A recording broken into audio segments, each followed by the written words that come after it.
Thanks for tuning in to this episode of The Resilient Advisor. My name is Jay Coulter, and joining me for this episode is Robert Sofia, the CEO of Snappy Kraken. And we're going to talk about his firm's findings on their 2021 digital marketing report. Our mission at Resilient Advisor is to have a significant impact on the retirement crisis by educating and empowering financial advisors to better serve their clients. We bring you industry thought leaders and experts to help you make a difference in the lives of your clients.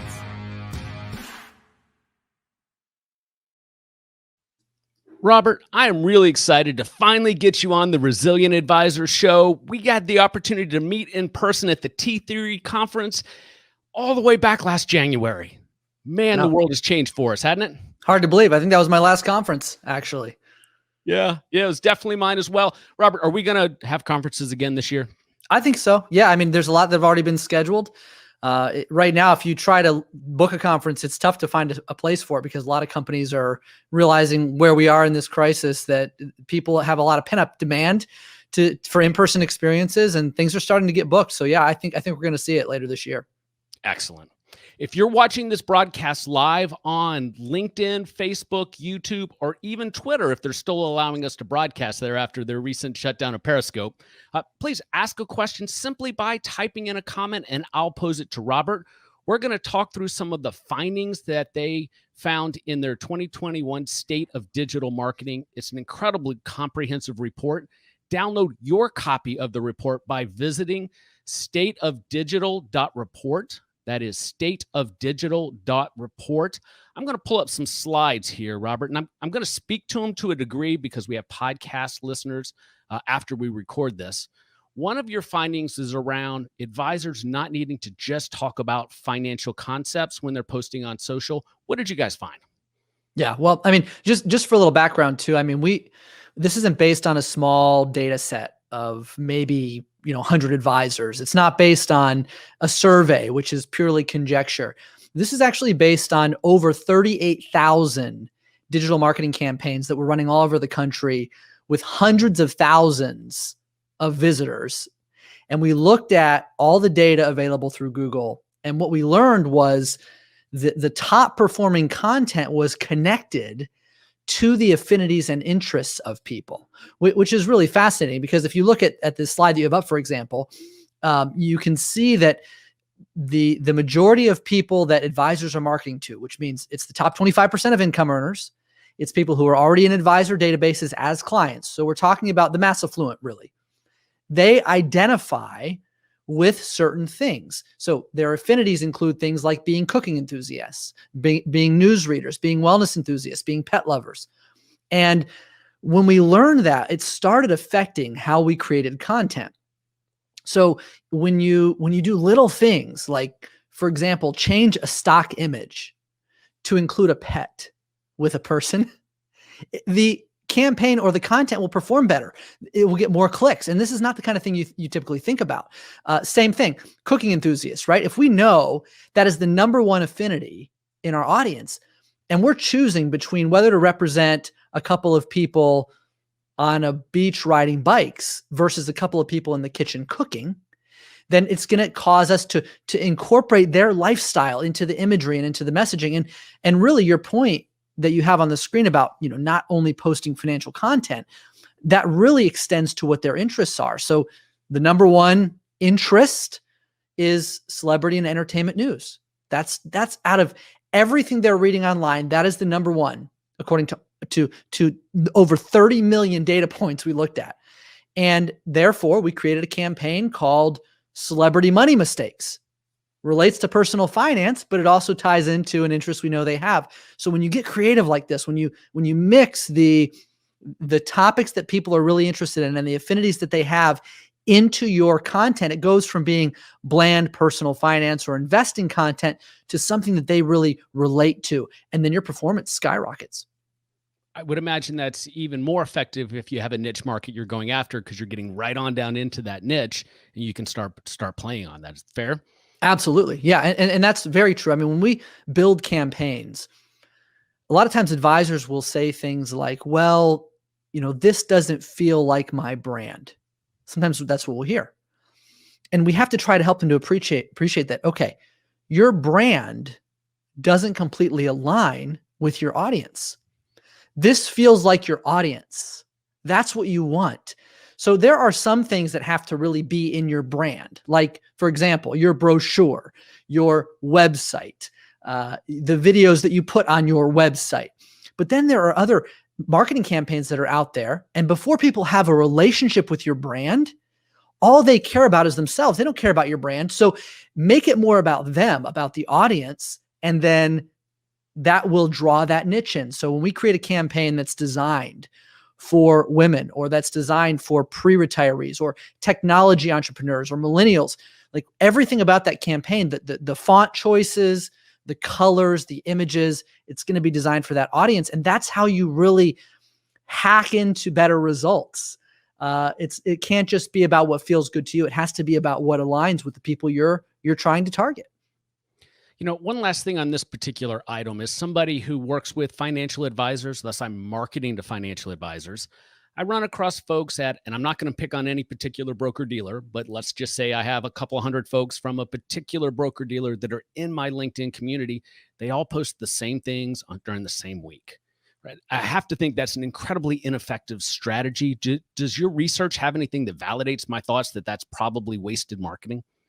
Yeah, I mean, we actually built Snappy Kraken to help solve for that very problem, because over the years I've seen that again and again. And so we came out and we said, look, mass produced, mass published canned content will not do the trick for you. And a lot of advisors are spending a ton of money on platforms to just auto post for them. And that's exactly what happens. They auto post the same thing for the same people at the same time.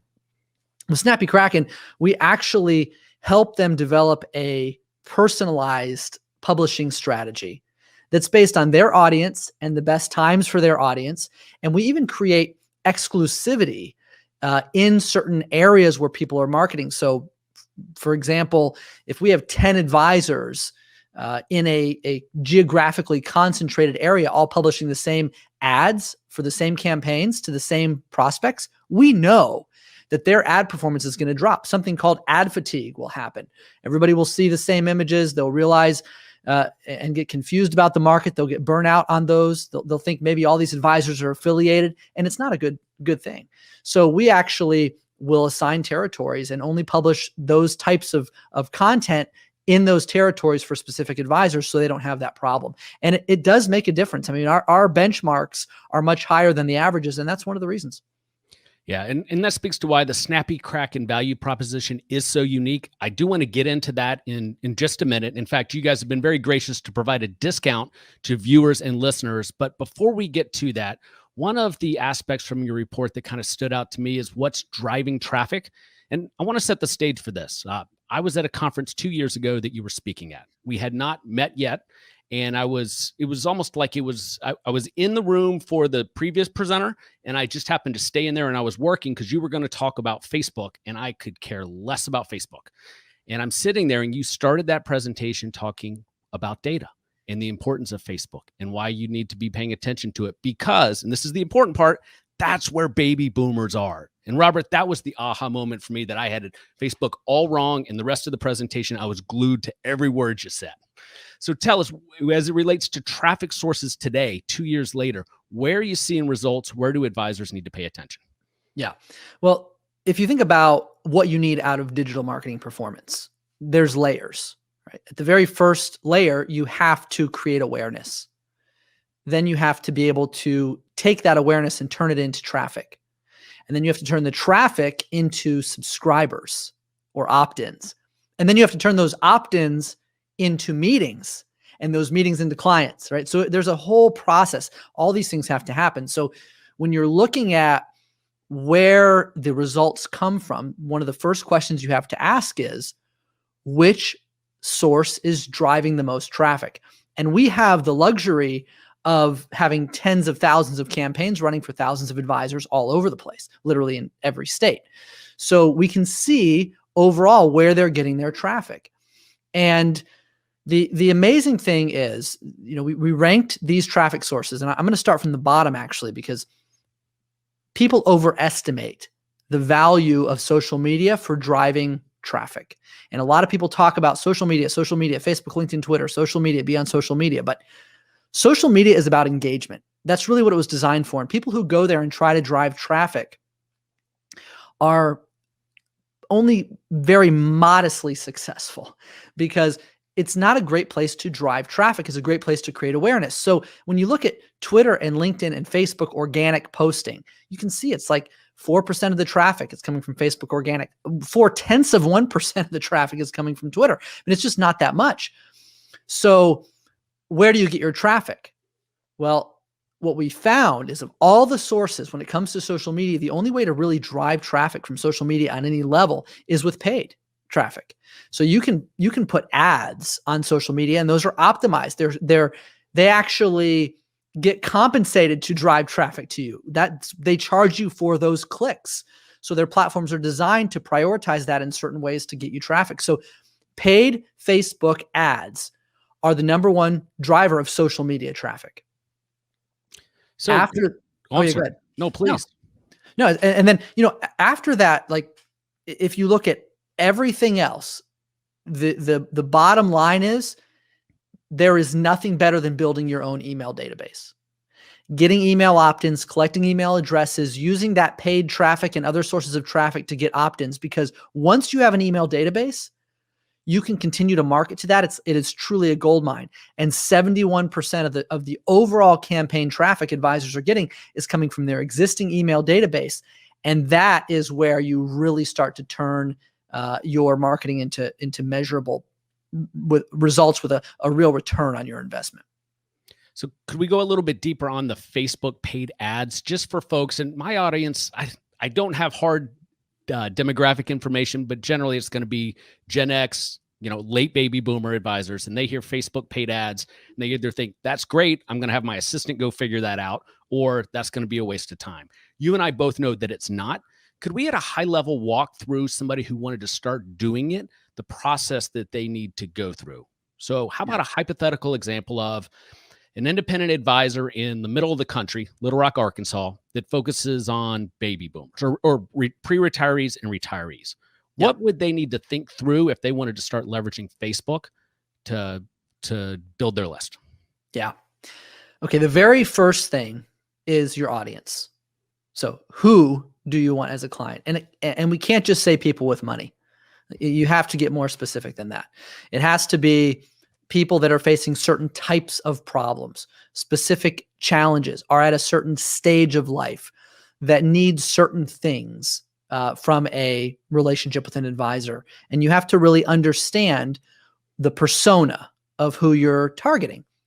Only after you do that, and you have an exercise that has said, this is the person I want to target. This is their age. This is where they live. This is what they care about. This is the problem that they have to solve.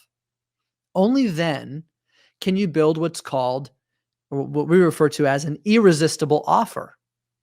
And that's really the key. At the center of everything is, you can run Facebook ads and drive people to your website and get very little return on investment. Very little, because they're not going to an irresistible offer. They're going to a place of general information, and you're not creating a way to get an opt-in successfully. So the key is to have an irresistible offer. It could be an opportunity to use a calculator. It could be a worksheet. It could not a brochure. It needs to be something that gives them the 5 secrets that they can't Google on some topic, right? Something that they have to have. And you have to tip that risk reward scale so that they see a high potential reward with a very low risk. And that's what I mean by low risk, is they don't have to give away too much. They don't have to give away maybe a phone number even. They can just give a name and an email address, and they can get that irresistible offer. So number one, who you're targeting, what do they need? You use that to build the irresistible offer that persona will respond to. Then they opt in. So now you have an email address, but advisors are so used to doing business traditionally, where there's a handshake and you look somebody in the whites of their eyes, and there's that trust. But online, they don't have trust yet. People are skeptical. They don't like or trust you. They merely opted into your offer.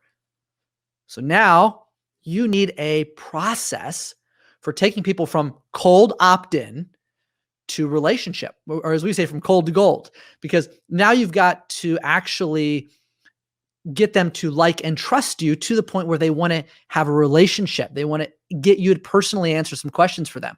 So then you have to build a nurturing sequence, what we call an indoctrination sequence, to ultimately get them to book a meeting with you. And that's what it takes. I mean, you need a campaign for that. That means you need good ads focused on that audience, pointing people to an irresistible offer that drives conversions, followed by a nurturing sequence that drives relationships and starts conversations. Without that, you're just potentially making more noise online. And that's not what you want. You have to be very strategic. You need a complete sequence, a strategy for getting people from, the place where that you're just an ad on their timeline to now they're actually meeting with you. And that's called a digital marketing campaign. And that's what we build. And that's what it takes. Are you struggling to hold your team accountable? Do you struggle getting them to see your vision and drive results? The Resilient OKR system for financial advisors could be your solution. OKR is an acronym for objectives, which are your big inspirational goals, and key results, which are how you and your team are held accountable. This is the Silicon Valley method that drives growth at major companies such as Intel, Google, BMW, and Disney. Move your business results away from opinions and measure it with data. Pick up your complimentary access to the Resilient OKR system for financial advisors by visiting resilientadvisor.com/OKR. Let's use that as a pivot. And I didn't even plan that question, to talk about Snappy Kraken, the process, and what advisors would experience. And for viewers and listeners, the Snappy Kraken team are offering a 15% discount to anybody who signs up.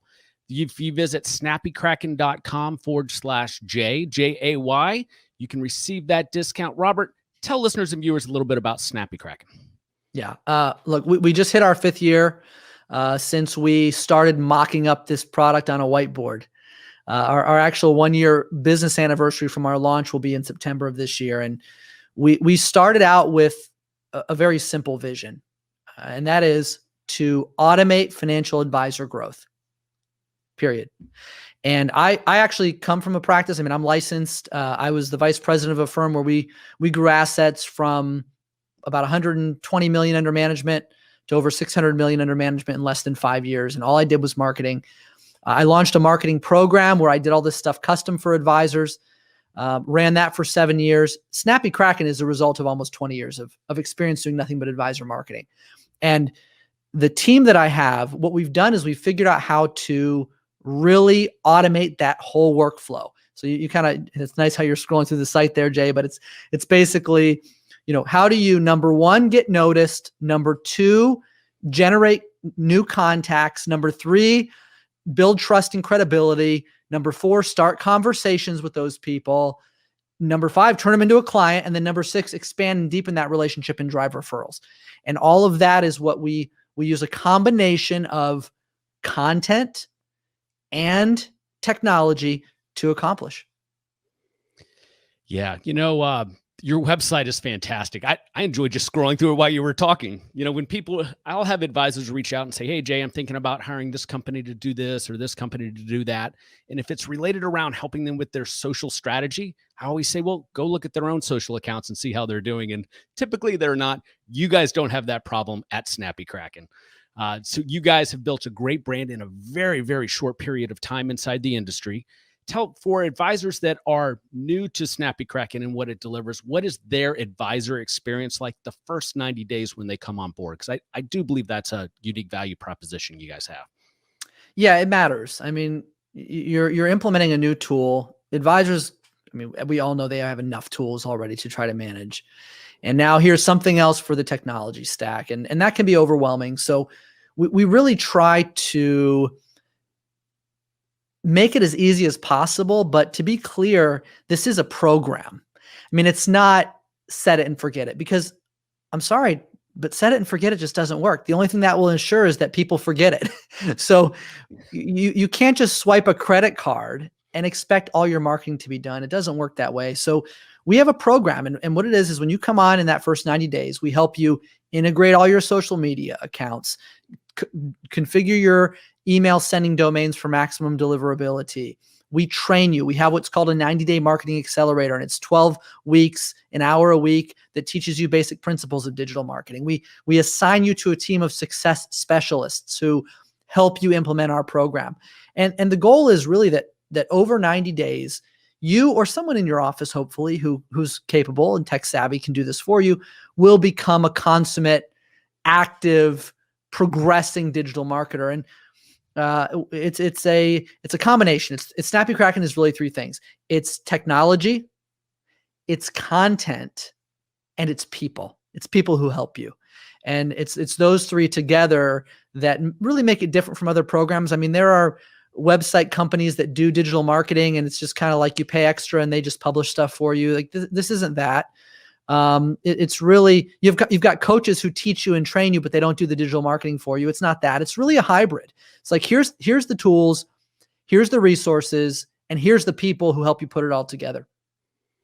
Yeah, I can tell you from the experience of my clients, both the tech forward advisors and the advisors who struggle with it, they've had great experiences with your firm. And I think the reason is the onboarding process, because I've seen other tech providers that are supposed to help you with the marketing. Like you said, Robert, they get the credit card and then they've got you for a period of time, usually under contract, and they don't really try to help you drive results. So I do think that's a differentiator there. If you'd like to get a 15% discount on a Snappy Kraken subscription, please visit snappykraken.com/JAY. Robert, let's go back to the report. So in there, you guys did some research based on all the data points you have on the top performing lead generation campaigns last year. What'd you guys find? Yeah, well, it's actually nothing that should be really too surprising to people, but I think this is an important concept to inform a strategy. So if you look at what the top performing campaigns are, I mean, the first two are about retirement, success, and Social Security. And we were in a year with a lot of uncertainty. People are always wondering about Social Security claiming strategies.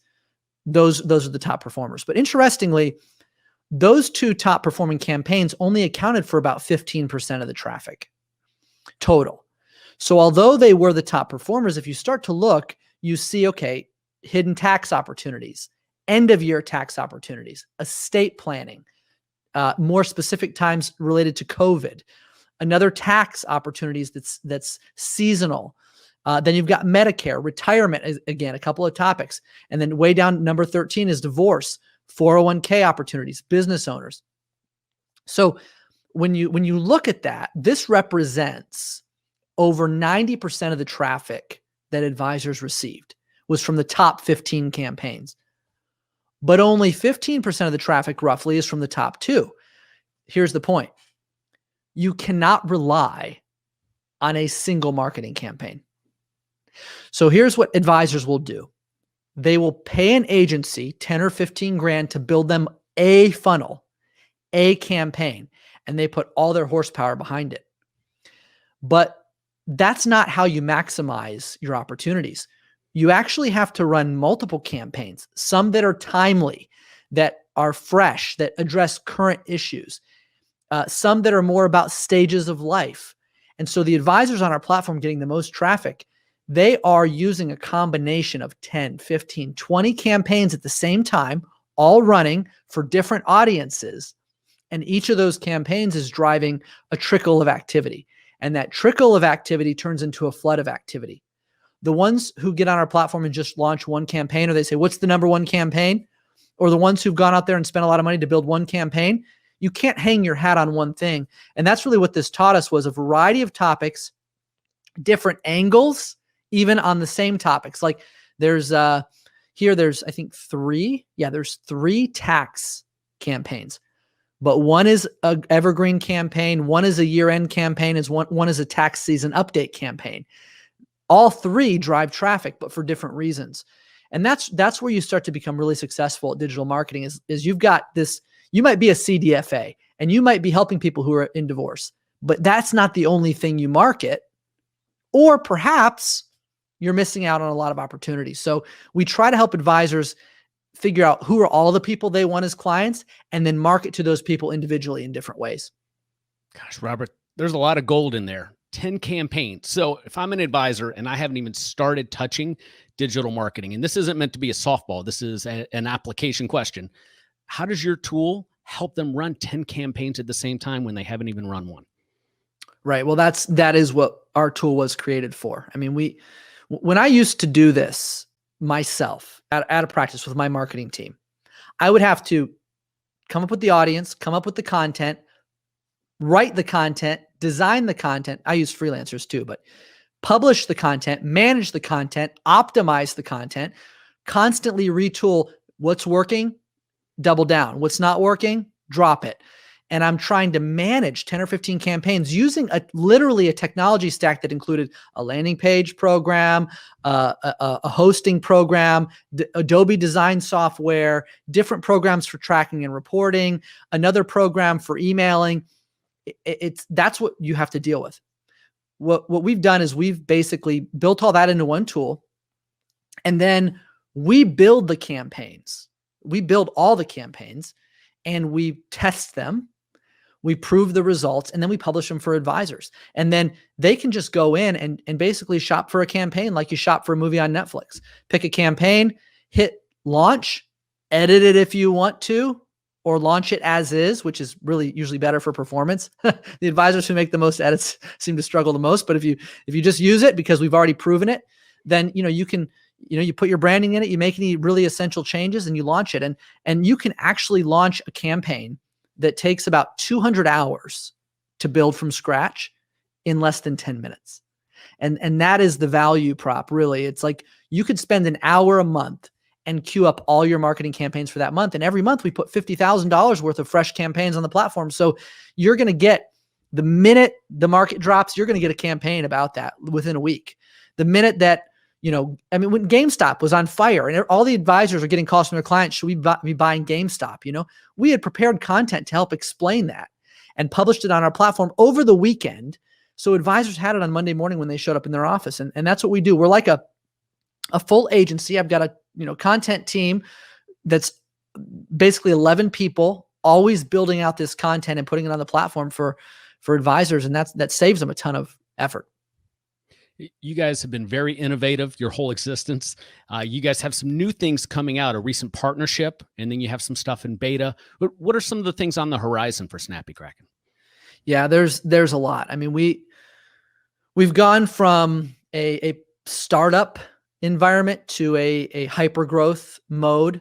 So we're doubling our staff this year. We've got 40 people now. We'll easily be to 80 by this time next year. That is all going toward R&D. So we're doing a lot of integrations. We've got all the major CRMs are either already integrated or in the process of integrating. Also, top financial planning tools and other resources that advisors use regularly. We're trying to make the process of getting data in and out of our system for marketing purposes even easier. We're adding new channels. So right now in beta, we have a incredible text message marketing application, unlike anything in the space. That is the number one fastest read, most opened channel for communication. We're going to help advisors do that in a non-spammy way to really connect better with clients and prospects. Robert, what's the time frame for that deliverable? Yeah, well, I mean, it's in beta right now. So I think there'll be a full-scale launch here within 60 to 90 days tops. Yeah, excellent. And that's not all. I mean, we did a deep integration with advisor websites. Our experience, advisors keep telling us that they go to all-in-one solutions to try to get digital marketing on a website, and they feel like then they're stuck with their website, even if they're not happy with the digital marketing, or the company cares more about websites than they do digital marketing, and they struggle. So we integrated with advisor websites. They are best of breed at what they do. Now we've got 2 companies that focused exclusively on their craft. Top website company, top digital marketing company, deeply integrated. So all the data passes through and you can launch campaigns from your website. They automatically integrate with your website. And all of this is designed just to really at the end of the day to make the advisor's experience as easy as possible and as effective as possible.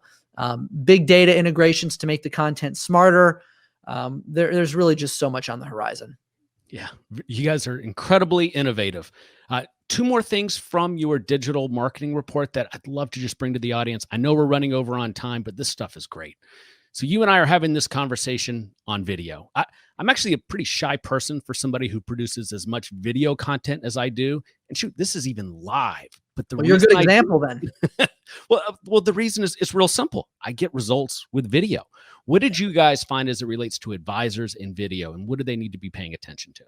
Yeah, well, this is, if you get nothing else out of this time that we've spent together, you want to level up your marketing game, pay attention to this, because just take a look. There's a lot of data I could cover, but what we do is we actually don't just teach advisors to publish videos, because just putting a video online doesn't ensure people will see it. You have to also drive traffic to that video. And then I'll also add to that, to get people from watching a video to being a client is another leap. So how do you get them to go from watching that video to submitting an inquiry? And so we've pioneered a method that we actually we give advisors the scripts, we teach them how to record the videos, they record them, we put them on a landing page with a form where people can submit their questions. So they submit their questions, that question becomes a lead for the advisor. So when we created this concept, advisors started using it. We started tracking the data. It's been about 1.5 years worth of data now. And again, over 38,000 campaigns. So a lot of volume to look at. What we found, look at the open rate. So you got on the left, you got open rate, on the right, you've got click rate. If you send people an email with a video, the open rate is 20% better immediately. 20% better open rate with a video. However, if you look at the click rate, so this is the cool part. Look at the difference. The industry average click rate for an email from an advisor is 2.72. Now that's not Snappy Kraken's average. Our average is actually higher, but that's the industry average. So that's really the best comparison point for this. 2.72% of the people that open an email from an advisor actually click on anything in it. Our video emails, 42.6% click. 42.6%. So when you think about that difference, I mean, what do you want people doing? You want them engaging with you. You send out a video. It's your face. It's your name. It's your personality. It's everything that makes them choose you as an advisor on display. Your expertise, everything about you right there in front of them. And you can get almost half of the people you send an email to click and watch your video. Man, like that's a no-brainer. That's a no-brainer. Right? That's right. So I'm curious for my own edification, because I do produce all this video. Most of it sits on social. The YouTube page is growing, but sending it out, do you send it out as a link to a YouTube page? Do you use some software that has it embedded with some type of GIF? What are some of the best practices? Yeah. So think about that for a second. You send people a link to YouTube. What's your best case scenario? They get to your YouTube page and they watch your video. Right. Maybe they then click on somebody else's video promoted and they're gone. So I'm not saying that's wrong. Put your videos on YouTube.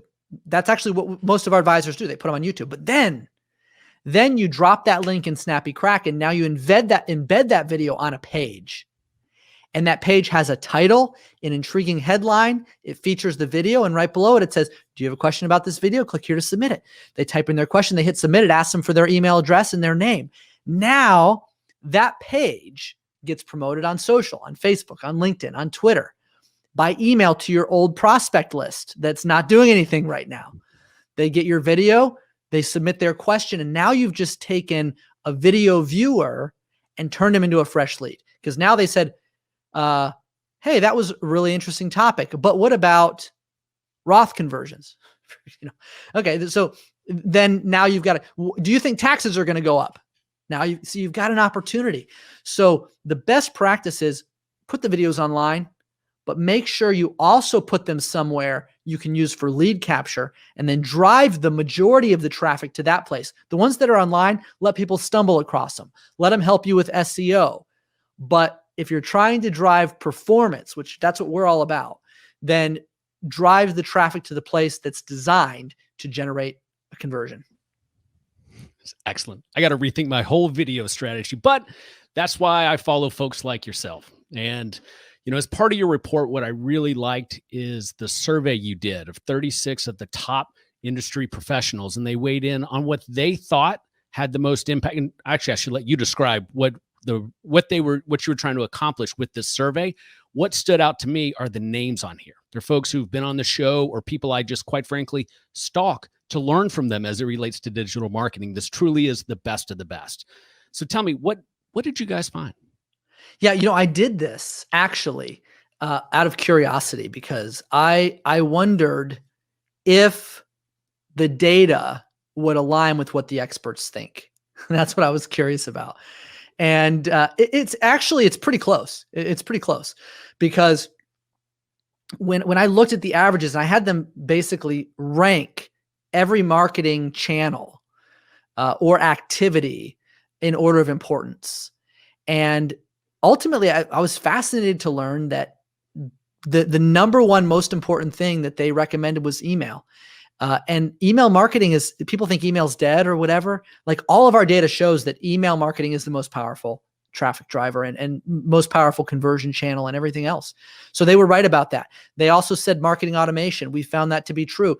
You cannot successfully nurture a digital lead without automation because there's not enough time in the day. So to really scale your marketing efforts, you have to automate it. They knew that. Video number 3, absolutely. So just as you look down this, what I found was that they really get it. And some of them I think were off base, but the overall averages, it showed that the industry has some methods that the experts are learning and recommending that align with the data that we found. If you're not focused on an email, if you don't have an email and marketing automation strategy, if you're not using video, like those, start there. Everything else after that, great, but start there. Those are your best opportunities. What stood out to me was what was at the bottom of the list: radio, publishing a book, direct mail, all the old-fashioned ways of marketing. In your opinion, and I know it might be skewed a little bit given your company, are those dead or can they still be incorporated in a marketing program? No, they're not dead. And Jay, I'm not the type of person who just, believes in our own strategies. Like what I actually believe is that anything can work for anyone. And it matters more what works for you than what the experts say. I really believe that. That being said, it depends on where you are in your career. It depends on where your business is. It depends on how well you do those things. I mean, there are people with a personality so big and a voice so great. I'm not one of them, but they can run a radio show or a podcast and just suck listeners in. They're great hosts and they just build an audience. And then there are others who say, I heard podcasting is great from that guy, so I'm going to do it too. And they're not good at it, right? So it doesn't work the same for them. So digital marketing is something anybody can do because you can scale it. It's automated. We're doing a lot of the research to make the content work. But things like a book, do you have anything meaningful to say in a book? Is it going to be a book people want to read? Is it going to be a book that builds your credibility? Or are you just going to shell out 50 grand to some company to write a book that's not really any good to try to get credibility, but you don't even have an audience yet? So, it's really about, these are just channels. They're just tactics. What is the overall strategy? Who are you? What are you good at? What do you love? What is your audience going to love? And at the intersection of those things is where the magic happens. Robert, you've been very gracious with your time. We've gone way over what I promised you. You've done nothing but drop gold for listeners in here. We appreciate you coming on, sharing all of that data. And for viewers and listeners, if you'd like a 15% discount on your Snappy Kraken platform, head over to snappykraken.com/J. Thanks for coming on, Robert. It was my pleasure. Thank you, Jay.